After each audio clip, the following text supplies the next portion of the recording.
किसी को कुछ फर्क नहीं पड़ता कि आप किस हालात में जी रहे मेरे दोस्त, ये हालात तुमसे खुद बदलनी होगी, तुझे मेहनत करनी होगी अपने हालात के लिए। वेलकम टू यूनिवर्स क्लासेज, मैं राम सिंह इसी के साथ आपका स्वागत करता हूँ पेट के प्रैक्टिस सेट नंबर 4 में। चलिए शुरू करते हैं। पहला क्वेश्चन है, जहांगीर द्वारा किस कंपनी को सूरत में कारखाना लगाने को अधिकृत किया गया था? फ्रांसीसी east India company, United east India company? तो ये किया गया था English east India company, option number D. एक रिक्वेस्ट करना चाहूँगा, यदि आप इस चैनल पर पहली बार विजिट कर रहे हैं तो चैनल सब्सक्राइब जरूर कर लें, और इस प्रैक्टिस सेट की PDF आपको डिस्क्रिप्शन में टेलीग्राम चैनल मिल जाएगा, वहाँ से ज्वाइन करके आप PDF प्राप्त कर सकते हैं। चलिए दूसरी क्वेश्चन, पृथ्वीराज चौहान के विरुद्ध मोहम्मद गोरी के आक्रमण के समय कन्नौज पर निम्नलिखित में से किस वंश का शासन था? चंदेल, प्रतिहार, पाल या फिर गढ़वाल? तो वहाँ पे क्या था? गढ़वाल वंश का शासन था। गुप्त स्वर्ण मुद्रा को क्या कहा जाता था? तो इसको कहा जाता था दिनार। बहुत लोग इसको सुवर्ण या फिर निष्क लगा के, लेकिन दिनार इसका सही जवाब है। जैन धर्म में संलेखना से क्या तात्पर्य है? तो संलेखना से तात्पर्य है कि बिना कुछ खाए पिए अपने प्राण को त्याग देना, यानी कि उपवास द्वारा प्राण त्याग करना ही संलेखना पद्धति है। ये इंपॉर्टेंट क्वेश्चन है, कई बार एग्जाम में पूछा गया है, इसलिए ऑप्शन नंबर बी। भारतीय पुरातत्व का जनक किसे कहा जाता है? ये भी इंपॉर्टेंट क्वेश्चन है, ये अलेक्जेंडर कनिंघम को कहा जाता है। नेक्स्ट क्वेश्चन, 1833 के चार्टर एक्ट के कुछ प्रावधान थे, नीचे दिए गए कूट के आधार पर सही उत्तर का चयन करना है। इसने कंपनी के व्यापारी के एकाधिकार को समाप्त कर दिया, बिल्कुल सही है। इसने गवर्नर जनरल की परिषद में एक विधि सदस्य सम्मिलित किया, यह भी सही है। इसने प्रेसिडेंसियों के कानून बनाने के अधिकार को वापस ले लिया, या फिर इसने फोर्ट विलियम के गवर्नर जनरल का नाम बदलकर भारत का गवर्नर जनरल कर दिया गया। तो ये बिल्कुल चारों सही आंसर है, ये भी सही है, ये भी सही, ये भी सही, सभी सही हैं। इस तरह से इसका आंसर हो जाएगा ऑप्शन नंबर डी, उपयुक्त सभी। द्वितीय गोलमेज सम्मेलन 1931 में कांग्रेस के प्रतिनिधि के रूप में भाग लेने वाले नेता कौन थे? तो ये थे महात्मा गांधी, और इन्होंने एकमात्र गोलमेज सम्मेलन जिसमें दूसरे में भाग लिया था। और तीनों गोलमेज सम्मेलन में किसने भाग लिया था, आप कमेंट करके बताएंगे, ये मैं आप पे छोड़ता हूँ। अखिल भारतीय राजनीति में गांधी का पहला साहसिक कदम क्या था? तो ये सभी लोग जानते हैं, ये था चंपारण।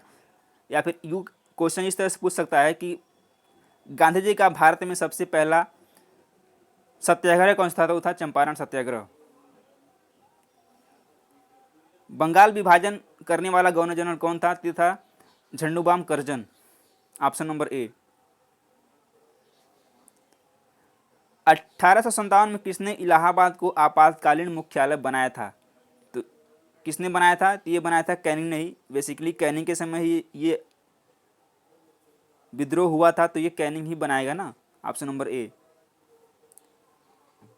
उच्चतम लवणता पाई जाती है मृत सागर में, लाल सागर में, महान साल्ट झील संयुक्त राज्य अमेरिका में? तो जी बिल्कुल यही सही है। सॉरी, वान झील टर्की में पाया जाता है सबसे ज्यादा लवणता। निम्नलिखित में से कौन सा कथन सही नहीं है? जब भी आप क्वेश्चन को लगाएंगे तो नहीं है और हाँ में जरूर डिफरेंस कर लेंगे। जलवाष्प निचले वायुमंडल की अति परिवर्ती गैस है। अधिकतम तापमान की मेखला विषुवत रेखा के सहारे पाई जाती है। शीत कटिबंध, यही सही है, अधिकतम तापमान की मेखला विषुवत रेखा के सहारे पाई जाती है, ऑप्शन नंबर बी। लवणी जल में उगने वाले पौधे कहलाते हैं? तो ये हेलोफाइट्स कहलाते हैं, option number B will be right answer. सूची 1 को सूची 2 से मैच करना है, इसमें कौन सा क्या है, आइए देखते हैं क्या है। दिल्ली का क्या है? हो जाएगा अर्धशुष्क। मुंबई को हो जाएगा उष्ण आर्द्र। जोधपुर का हो जाएगा शुष्क, और शिलांग का हो जाएगा आर्द्र। तो इस तरह से ए का 2, बी का 3, इसी तरह से मैच कर लेंगे। ऑप्शन नंबर इसका जो वो है छूट गया है।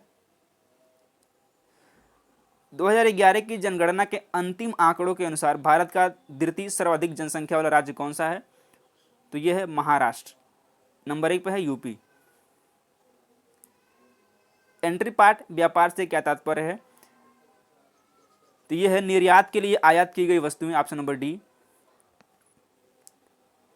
ये तेल शोधन कारखाना है और ये स्थान दिया गया है। इसको मैच करना है कौन कहाँ पे है, क्या तटीपाका। तटीपाका कहाँ पे है, तो ये जो है आंध्र प्रदेश में है।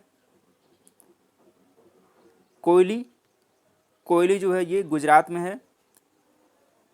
नागापट्टिनम, तो नागापट्टिनम जो है तमिलनाडु में है। और ये फिर नुमालीगढ़ असम में है। ए का 3, ए का 3 यानी कि ऑप्शन नंबर बी एक ही में मिल रहा है। ऑप्शन नंबर बी भी राइट आंसर। निम्नलिखित में से ये क्वेश्चन ध्यान रखिएगा, ये क्वेश्चन अलग अलग पूछा जा सकता है कि ये नुमालीगढ़ तेल शोधन कारखाना कहाँ पे है, असम में है। इस तो इंपॉर्टेंट क्वेश्चन है। निम्नलिखित में से किस समिति ने भारत में कृषि जोत कर सुझाव दिया था? राज्य समिति, वाचु समिति, कार्य समिति या फिर मराठे समिति? तो ये किसने दिया था?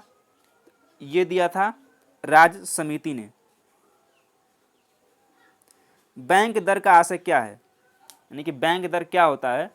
ये होता है केंद्रीय बैंक द्वारा ली जाने वाली आधिकारिक ब्याज कर दर अवमूल्यन तब अधिक कारगर होता है जब विदेश में निर्यात मांग की लोच अधिक हो, कम हो, आयात की लोच कम हो, उपयुक्त में से कोई नहीं। तो ये क्या होता है? विदेशों में जब निर्यात की मांग अधिक लोच हो।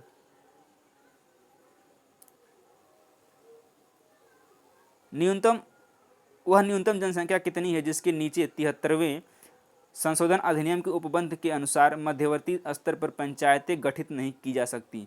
तो यदि 20 लाख से कम है तो वहां पर पंचायतें गठित नहीं की जा सकती। Option number B. निम्न में से किस विषय पर राष्ट्रपति के लिए मंत्रिपरिषद से सलाह लेना आवश्यक नहीं है? राजदूतों की नियुक्ति, विधेयकों पर स्वीकृति? यही सही नहीं है। यही यदि राष्ट्रपति को किसी विधेयक को स्वीकृति देना है या फिर अनुमति देना है तो उसके लिए किसी मंत्रिपरिषद की सलाह लेना आवश्यक नहीं है। नीचे 2 वक्तव्य दिए गए हैं, ये कथन और कारण वाले क्वेश्चन है, देखते हैं। चलिए, भारत में प्रेसिडेंट है किंतु प्रेसिडेंसी नहीं है। संविधान में एक मंत्रिपरिषद का प्रावधान है, तो क्या है इसमें? ऑप्शन नंबर बी ए तथा आर दोनों सही है किंतु आर ए की सही व्याख्या नहीं करता है। Option number B. निम्नलिखित में से कौन भारत के संविधान द्वारा प्रदत्त 6 मूल अधिकारों में से नहीं है? तो आपको मालूम है विरोध का अधिकार हमारा मूल अधिकार नहीं है, बाकी ये तीनों अधिकार मूल में शामिल है। हम न्यायिक पुनर्विलोकन की व्यवस्था देखते हैं केवल भारत में, केवल यूके में, केवल यूएसए में या फिर भारत और यूएसए दोनों में? तो हम कहाँ देखते हैं? भारत और यूएसए दोनों में देखते हैं। Option number D. निम्न रक्त वर्ग सार्वत्रिक दाता यानी कि यूनिवर्सल डोनर कौन सा है? तो ये है ओ ब्लड ग्रुप जो है यूनिवर्सल डोनर है। डीएनए की द्विकंडोलिनी संरचना, ये इंपॉर्टेंट क्वेश्चन है, कई बार ये पूछा गया है। तो वाटसन एंड क्रिक ने इसकी खोज की थी। स्वर्णकार द्वारा प्रयोग में आने वाला एक्वारेजिया निम्नलिखित को मिलाकर बनाया जाता है। तो ये बनता है नाइट्रिक अम्ल तथा हाइड्रोक्लोरिक अम्ल। Option number B. इससे क्या होता है कि इससे यदि आप किसी भी गहने को यदि आप इसमें डालते हैं तो उसको मतलब उसको काट हल्का हल्का उसको निकाल करके बाहर कर देता है। प्रत्यावर्ती विद्युत धारा को दिष्ट विद्युत धारा में परिवर्तित किया जाता है। तो ये क्या जाता है? रेक्टिफायर के द्वारा। Option number D. Pyrheliometer का प्रयोग निम्न में से किसे नापने के लिए किया जाता है? तो जो सोलर रेडिएशन होता है उसको नापने के लिए पायर हीलियोमीटर का प्रयोग किया जाता है। Option number B.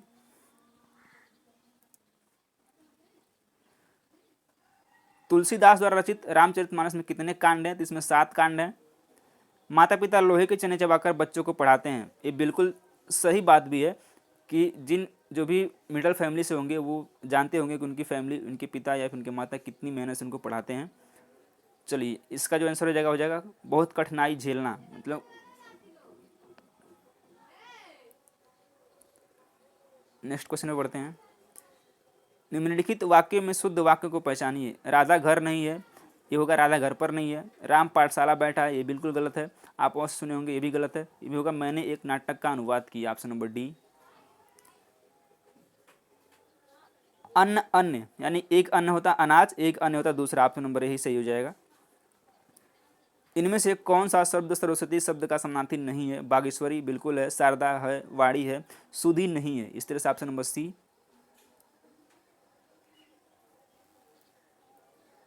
हिंदी नाटक अंधेर नगरी के रचयिता कौन है, ये बताना है। तो ये कौन है, ये है भारतेंदु हरिश्चंद्र।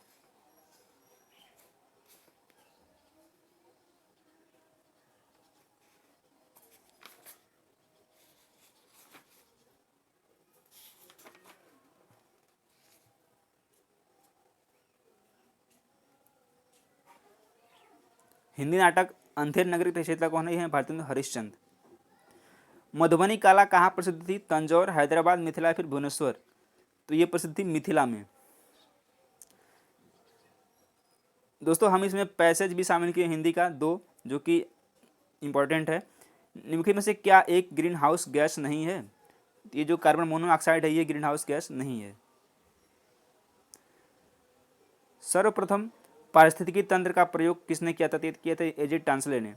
नेपाली भाषा मुख्य रूप से किस राज्य में बोली जाती है, तो ये सिक्किम में बोली जाती है। निम्न में सर्वाधिक सीमाओं वाला देश कौन सा है, चीन, ब्राजील, कनाडा या फिर भारत। तो ये है चीन। मृत्युदंड के मामले में क्षमा देने का अधिकार किसे है, प्रधानमंत्री, राष्ट्रपति, न्यायाधीश या फिर भारत के महान न्यायवादी। तो ये है राष्ट्रपति के पास। मथुरा कला स्कूल कब अपने शिखर पर पहुंची, वैदिक काल, मौर्य काल, मुगल काल या फिर कुषाण काल। तो ये पहुंची थी कुषाण काल में। अब आते हैं करंट के सेक्शन पे। राष्ट्रीय सांख्यिकी कार्यालय एनएसओ द्वारा हाल ही में जारी आंकड़े के अनुसार वित्त वर्ष 2000 से 2021 की दूसरी तिमाही में भारत की वृद्धि दर क्या है, तो यह है 7.5। रक्षा मंत्री राजनाथ सिंह ने हाल ही में एंटी सैटेलाइट एसैट मिसाइल के मॉडल का अनावरण किया है। भारत ने इस मिसाइल का परीक्षण किस वर्ष किया था, तो भारत ने किया था 2019 में। विश्व में किसी भी देश में सबसे लंबे समय तक पद पर रहने वाले शेख खलीफा बिन सलमान अल खलीफा किस देश के प्रधानमंत्री थे जिनका हाल ही में निधन हो गया, तो ये थे बहरीन के प्रधानमंत्री। स्वदेश विकसित पहली निमोनिया की वैक्सीन निमोसिल का निर्माण करने वाली कंपनी कौन सी है, तो यह Serum Institute of India, option number A. Madhya Pradesh के किस शहर को हाल ही में यूनेस्को की विश्व धरोहर शहरों की सूची में शामिल किया गया है, तो किसको किया गया है, ये किया गया और ग्वालियर और ओरछा को, ग्वालियर ओरछा के। इस तरह से ऑप्शन नंबर 1 और 2 यानी कि सी हो जाएगा। प्रधानमंत्री नरेंद्र मोदी G7 शिखर सम्मेलन में शामिल होंगे, इस संदर्भ में निम्न कथन पर कौन सा सही है। G7 दुनिया के 7 सबसे बड़ी लोकतांत्रिक देशों का समूह है। G7 के संस्थापक सदस्यों में से एक है भारत। G7 के संस्थापक सदस्यों में से एक है। 2021 में होने वाले 64वें G7 शिखर सम्मेलन की मेजबानी ब्रिटेन कर रहा है। तो ये दोनों गलत हैं, बाकी ये केवल 3 सही है, ऑप्शन नंबर बी।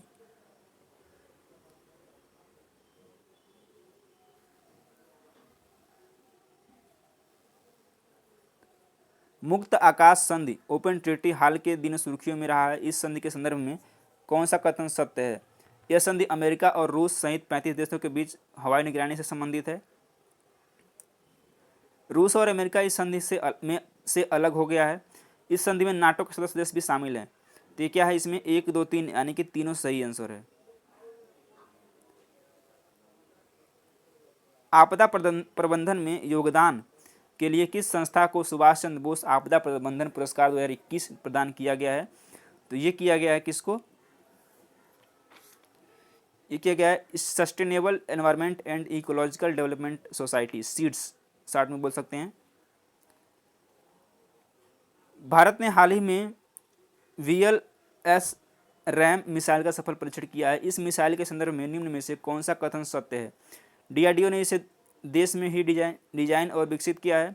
यह सतह से हवा में कम दूरी तक मार करने वाली मिसाइल है।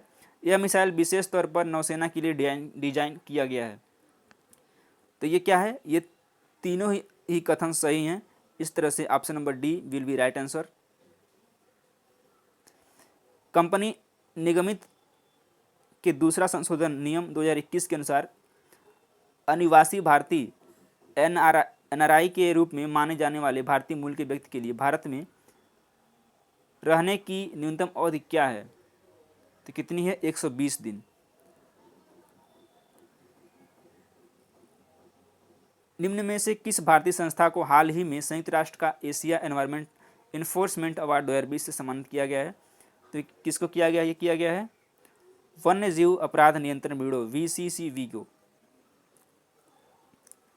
अब ये पैसेज है, पैसेज को आप पूरा पढ़ें वीडियो को रोक करके, उसके बाद इस क्वेश्चन का जो है जितने भी इससे रिलेटेड क्वेश्चन है आप उसका जवाब देंगे। चलिए इसको थोड़ा जूम कर देते हैं, पढ़ते हैं। विश्व की कोई भी ऐसी सभ्यता नहीं है जिसने वनों के मूल्य को न आंका हो। वन विभिन्न प्रकार के पशु पक्षियों तथा प्रजातियों के लिए एकमात्र आश्रय स्थल थे और आज भी हैं। वनों के निरंतर घटने से इनके संरक्षण की आवश्यकता पड़ी है। आज भी वन संरक्षण की आवश्यकता पहले जैसे ही बनी हुई है। वनों में उगे पेड़ पौधे हमारी ईंधन की समस्या का समाधान करते हैं। इनसे हमें इमारतें, फर्नीचर आदि बनाने के लिए कई प्रकार की लकड़ियाँ प्राप्त होती है। साथ ही कागज़ बनाने के लिए कच्ची सामग्री भी उपलब्ध होती है, परंतु इन्हें काटने के साथ साथ इनका संरक्षण भी आवश्यक है।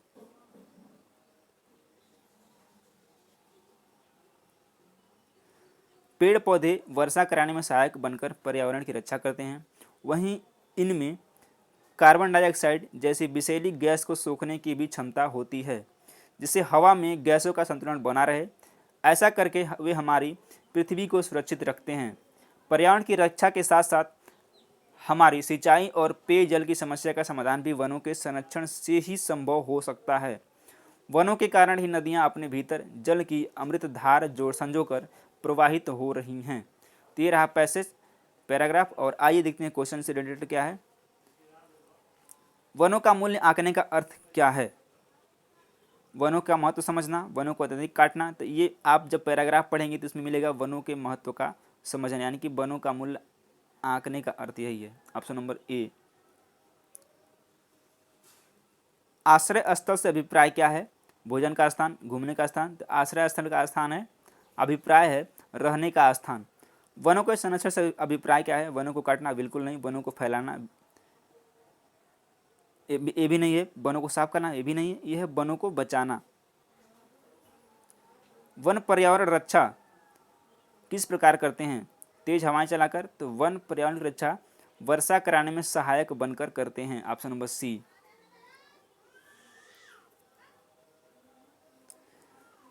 नदियों में जलधारा किसके कारण प्रवाहित होती है?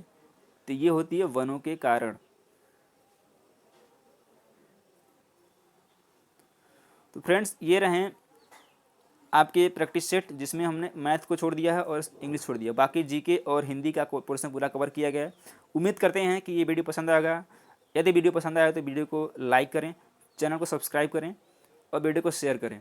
इसी तरह से हम प्रैक्टिस सेट 5 लेकर आएंगे, तो बने रहिए इस वीडियो में, इस चैनल पर, और मिलते हैं जल्द ही अगली वीडियो। तब तक के लिए नमस्कार, जय हिंद।